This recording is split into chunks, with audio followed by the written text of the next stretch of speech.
When we say that getting stronger will help you get bigger, what we mean is usually your rep work. I'm not talking about strength in the terms of your 1 rep max. That is of course how we measure strength. But usually, when a lot of times people think about a 1 rep max, they're thinking of people trying to use leverages to their advantage, to game the system, to lift the heaviest weight possible, and through any means necessary, right? And so there's a little confusion there. I mean, a perfect example, a sumo deadlift. Uh, for someone who's fairly short, is a very short range of motion exercise that's very much gaming the system. I would never advocate someone do a bunch of sumo deadlifts with a deadlift bar, a whippy bar, if they're short, if our goal was to get bigger. It's not what we're talking about. So if you watch just through this video, these are just some of my normal work sets that I'm doing here. And you'll notice some of this stuff is over 10 reps. Okay, almost all these exercises are being done with pretty long ranges of motion, deadlifting with a stiff bar, beltless pause squats, benching with a flat back and a pause, weighted chins, all these movements. This is just kind of what I'm doing through this, some lying tricep extensions. So when we're talking about this contributing to your size, what we mean is the total real workload, the workload that the muscles are subjected to on a set for set basis. All right? Because we know mechanical tension and metabolic fatigue are really the primary factors for stimulating muscle growth. This is what kind of gets us to those deeper muscle fibers. Okay?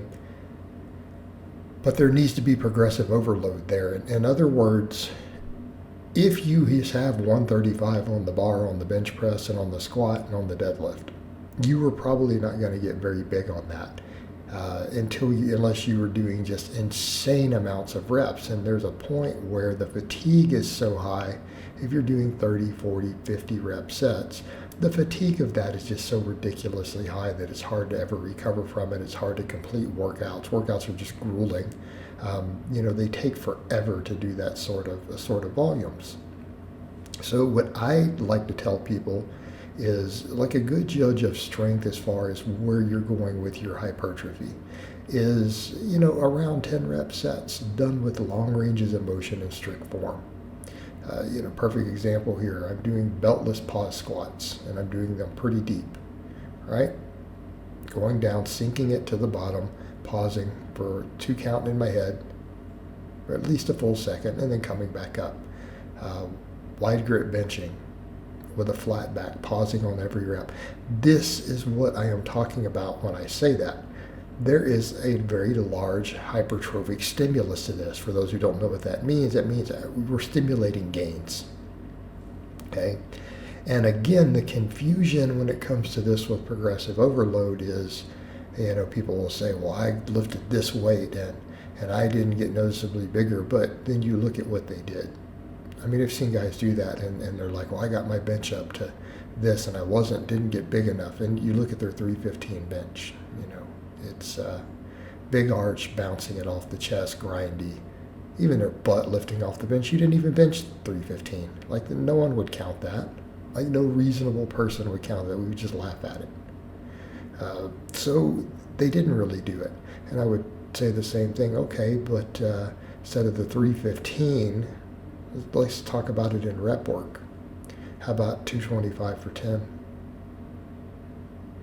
Had you done 225 for 10 with a nice long range of motion, control, no butt off the bench, either a very light touch and go on the chest where you barely touch the skin so you don't bounce, or a pause, okay? See where we're going with this? Same thing, because you do what can you weighted chin for 10 reps without swinging? Okay, without swinging, without cheating. And what I will note here, some people will look at this and go, are you going all the way down?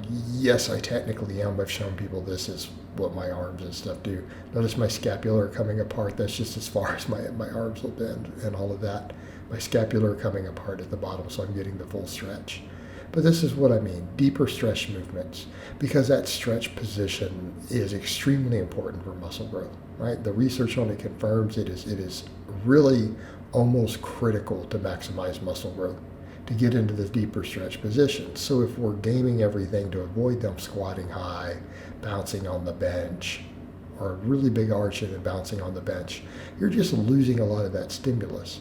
So in that case, if that is what you were doing to lift more weight, you're basically just cheating more weight up. Cheating in the sense of you're not allowing the muscles to do the work that they need to do. And if you get stronger, meaning stronger on your rep work, through these ranges of motion, you get bigger. In other words, you go from a 135 bench for 10, using, let's say, the form you saw me doing right there. You go from 135 for 10 to 225 for 10. That's going to be big. Normal conventional deadlift like this, I notice I'm using a stiff bar, it doesn't whip. You go from, again, maybe 225 for 10 to 315 for 10 on that. If you've been a noob, your back, your hamstrings, your glutes are all going to be bigger. Okay? You go from being able to only do 5 chin-ups, to being able to do 10 reps with a 25-pound plate. That's going to be a substantial increase in your muscle mass. You are going to get bigger. Okay? You are going to get bigger. That will be part of the process. So when we talk about chasing strength for these purposes, we're talking about while using good form, while using good ranges of motions, while using control. Okay? And I'm not telling everyone they have to use ultra strict form all the time on everything. But if you aren't using fairly strict form, you have no way to assess if you've really added tension to the muscle. Because that is one reason the weight and the workload matter. It is about subjecting the muscle to more tension. The more tension a muscle is subjected to, the higher your growth ceiling and potential are going to be. Okay, and if you're cheating the weight up, you may be reducing tension for the sake of more weight on the bar. But when we start doing some, the really stricter stuff, the kind of stuff you see me doing here, there's really no cheating on that. Okay, if you get stronger, your 10 rep max goes up. I promise you, you've gotten bigger, right? Because you were pushing harder. And the ability to hit that at that higher weight for the same reps is kind of your evidence that you've gotten bigger. It really is the high quality work sets that stimulate the growth. That progressive overload we see is usually the evidence of it, right? It's the evidence of it. But we do have to add weight to the bar because, again, there's a certain point where a lot of exercises going much beyond 10 reps, 15, and on some exercises I think you can get away with 20 pretty well. A lot of smaller isolation movement. When the reps start going higher, that's really your only way to overload further. It's a point where that becomes inefficient. It becomes grueling. So you've got to add weight to the bar. You have to, on your work sets over time. All right, guys, but that's really all I have to say on that today. I hope it's been informative, and I'll talk to you guys and gals next time.